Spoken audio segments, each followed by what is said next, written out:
Mizu Artworks Production presents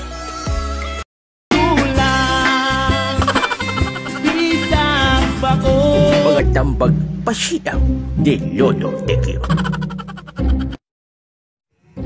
Aniya na ang inyong gwapo ug siyaw nga magtatambag, Lolo Tekyo. Mga kapitid, kumusta? Welcome sa itong programa, ang mga tambag pasiyaw ni Lolo Tekyo. O karon mga kapitid, natay special guest, no? O siya ka bata, ang cutie little girl, ang akong ato, si Gracia. Hi!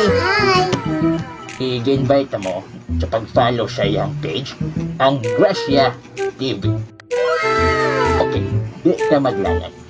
Ato nang tagaan o tambag pasiyaw ang problema ni Patrick. Lolo Tekyo, unsaon pagpanindot sa akong tingog? Ang imong buhato, no, Patrick. Aron mo nindot ang imong tingog, no. Pag ina mong daghang salabat. Kaya daghang salabat na kilid-kilid, no. Aron, damo nga daghang kag imnon. Damo nga magkarat ang imong tutunan sa kanindot. Anga lang. Na,